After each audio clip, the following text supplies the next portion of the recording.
O técnico de controle da NHK, a estação pública japonesa, se tocou que a estação de Hiroshima havia se desconectado da rede. A comunicação tentou ser restabelecida através de outra linha, mas acabou não conseguindo. A tragédia de quando não existia TV transformou-se em uma história de rádio.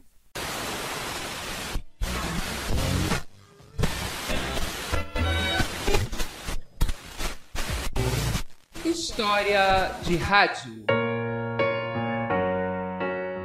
Diversas tentativas foram feitas para restabelecer a comunicação com a emissora de Hiroshima, até que começaram a chegar informações de que uma terrível bomba teria caído no local.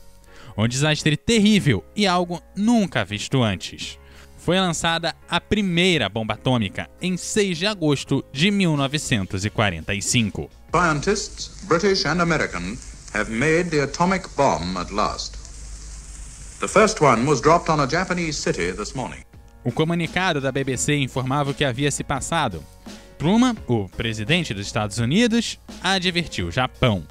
Ou aceita-se uma rendição incondicional, ou uma chuva de ruínas cairá do céu. If they do not now accept our terms, they may expect a rain of ruin from the air, the like of which has never been seen on this. Em maio, a guerra havia terminado na Europa, mas no Pacífico ainda existiam combates. A Rádio Tóquio, emissora pública japonesa de ondas curtas, tentava transmitir para o exterior uma imagem de confiança sobre a vitória na guerra. Hello, you fighting orphans of the Pacific? How strict? This is after her weekend, Annie, back on the air strictly under you. Porém, as coisas dentro do Japão não iam bem.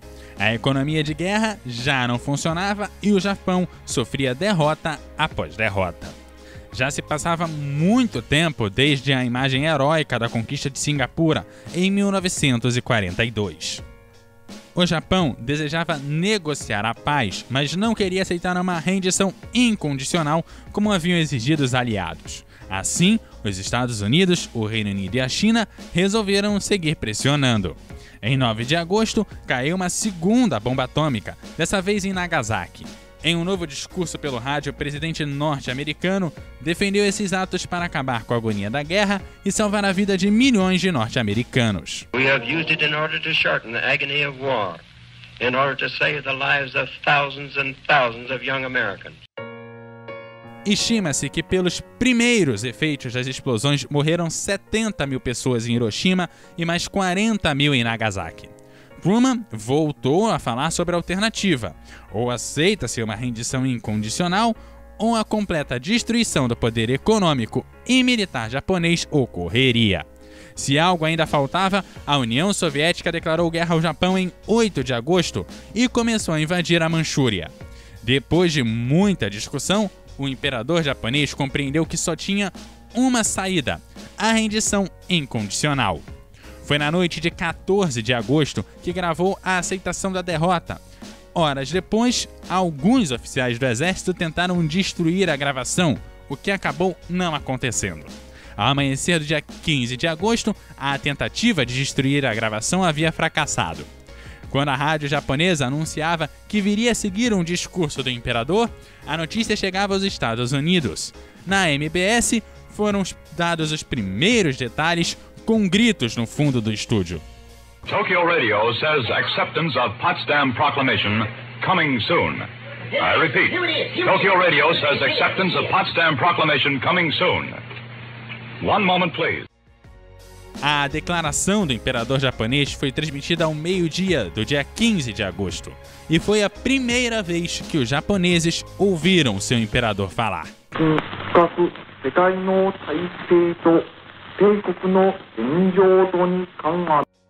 O imperador dizia que, apesar de todos os esforços, a guerra não foi favorável ao Japão. O inimigo começou a utilizar uma bomba nova e muito cruel, com capacidade incalculável de provocar dano, e que, se continuassem lutando, não só haveria o colapso da população japonesa, como o colapso de toda a população humana.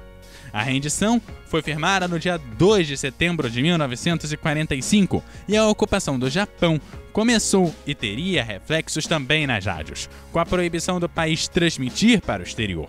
A Rádio Tóquio só voltou a ser ouvida ao redor do mundo em 1952. Você está ouvindo o CoutoCast.